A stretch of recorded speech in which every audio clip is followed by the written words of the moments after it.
श्री गणेशाय नमः। हरितालिका व्रत कथा। मंदारे माला कुलितालकाय कपाल मालांकित शेखराय दिव्यांबराय च दिगंबराय नमः शिवाय च नमः शिवाय। कैलास शिखरे रम्ये गौरी पृच्छति शंकरं गुह्याद् गुह्यतरं गुह्यं कथयस्व महेश्वर। सर्वेषां सर्वधर्माणामल्पायासं महत्फलं प्रसन्नो असि मया नाथ तथ्यं ब्रूहि ममाग्रतः। केन त्वं हि मया प्राप्तस्तपोदानव्रतादिना अनादिमध्यनिधनो भर्ता चैव जगत्प्रभु। ईश्वर उवाच शृणु देवी प्रवक्ष्यामि तवाग्रे व्रतमुत्तमं यद्योप्यं मम सर्वस्वं कथयामि तव प्रिये। यथा चोड्डुगणे चन्द्रो ग्रहाणां भानुरेव च बाणानां च यथा विप्रो देवानां विष्णुरेव च। सूत जी कहते हैं, मंदार की माला से जिन पार्वती जी का केशपाल अलंकृत है यानी सुशोभित है, और मुंडों की माला से जिन शिव जी की जटा अलंकृत है, जो पार्वती जी दिव्य वस्त्र धारण की हैं और शिव जी दिगंबर यानी नंगे हैं, ऐसी श्री पार्वती जी तथा शिव जी को मैं प्रणाम करता हूँ। रमणीक कैलाश पर्वत के शिखर पर बैठी हुई पार्वती जी कहती हैं, हे महेश्वर, हमें कोई गुप्त व्रत या पूजन बताइए जो सब धर्मों से सरल हो यानी आसान हो, जिसमें परिश्रम भी कम करना पड़े लेकिन फल अधिक मिले। हे नाथ, यदि आप मुझ पर प्रसन्न हो तो यह विधान बतलाइए। हे प्रभु, किस तप, व्रत या दान से आदि मध्य और अंत रहित आप जैसे महाप्रभु हमको प्राप्त हुए हैं। शिव जी बोले, हे देवी सुनो, मैं तुमको एक व्रत जो मेरा सर्वस्व और छिपाने योग्य है, लेकिन तुम्हारे प्रेम की वशीभूत होकर मैं तुम्हें बतलाता हूँ। जैसे नक्षत्रों से चंद्रमा, ग्रहों में सूर्य, वर्णों में ब्राह्मण, देवताओं में विष्णु भगवान, नदियों में गंगा, पुराणों में महाभारत, वेदों में सामवेद और इंद्रियों में मन श्रेष्ठ है। नदीनां च यथा गंगा पुराणानां च भारतं वेदानां च यथा साम इंद्रियाणां मनो यथा। पुराणानां वेद सर्वस्वम् आगमेन यथोदितम् एकाग्रेण शृणुष्व तद्यथा दृष्टं पुराव्रतम्। येन व्रत प्रभावेण प्राप्तमर्धासनं मम तत्सर्वं कथयिष्ये अहं त्वं मम प्रेयसी। यतः भाद्रे मासी शीते पक्षे तृतीया हस्तसंयुते तदनुष्ठानमात्रेण सर्वे पापात् प्रमुच्यते। शृणु देवी त्वया पूर्वं यद् व्रतं चरितं मम तत्सर्वं कथयिष्यामि यथावृतं हिमालये।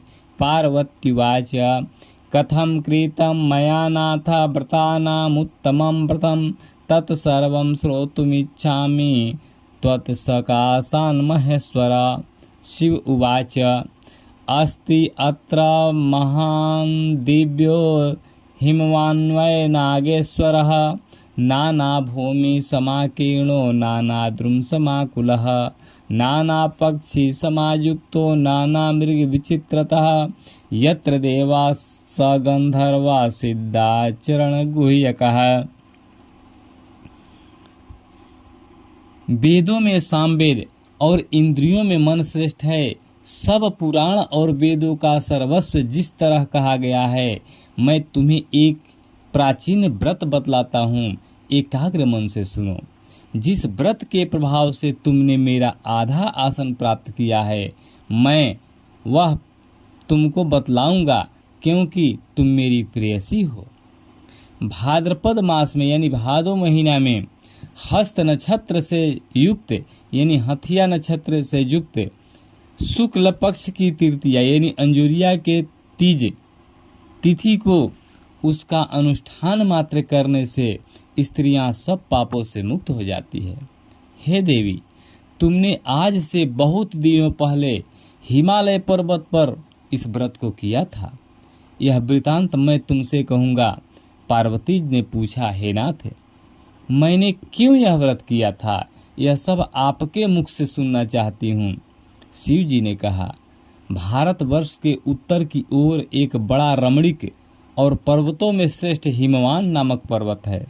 उसके पास तरह तरह की भूमियाँ हैं, तरह तरह के वृक्ष उस पर लगे हुए हैं। नाना प्रकार के पक्षी और अनेक प्रकार के पशु उस पर निवास करते हैं। वहाँ पहुंचकर गंधर्वों के साथ बहुत से देवता, सिद्धचारण, पक्षीगण सर्वदा प्रसन्न मन से विचरते हैं। वहाँ पहुंचकर गंधर्व गाते हैं, अप्सराएं नाचती हैं,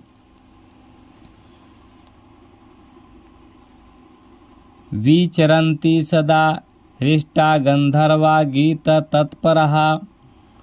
स्फटिकै कांचनं श्रृंगं मणिवैदुर्यभूषितं भूर्जैर्लिखिन्नवाकाशं सुहृदो मन्दिरं यथा हिमेन पूरितं सर्वं गंगाध्वनि विनोदितः।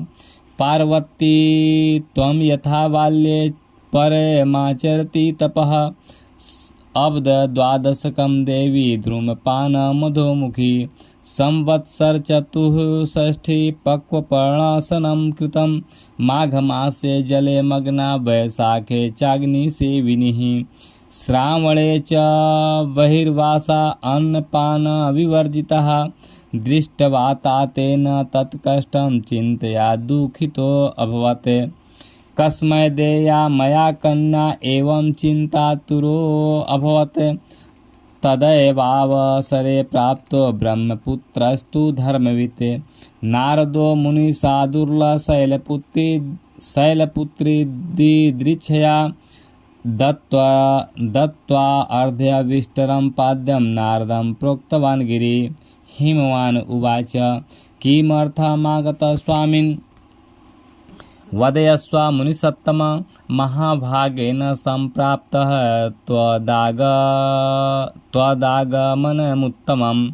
नारद उवाच, शृणु शैलेन्द्र मद्वाक्यं विष्णुना प्रेषितोऽसम्यहं योग्यं योग्याय दातव्यं कन्यारत्नमिदं त्वया। वासुदेव समो नास्ति ब्रह्मशक्र शिवादिषु तस्माद्देया त्वया कन्या अत्रार्थे सम्मतं मम। हिमवान् उवाच, वासुदेव स्वयं देव कन्यां प्रार्थयते यदि तदा मया प्रदातव्या त्वदागमनगौरवात्। इत्येवं कथितं श्रुत्वा नाभस्यन्तर्दधे मुनिः ययौ पीताम्बरधरं शंखचक्रगदाधरम्। उस पर्वतराज के कितने ही शिखर ऐसे हैं कि जिनमें स्फटिक, रत्न और वैदुर्य मणि आदि की खानें भरी हैं। यह पर्वत ऊंचा तो इतना अधिक है कि मित्र के घर की तरह समझकर आकाश का स्पर्श किए रहता है।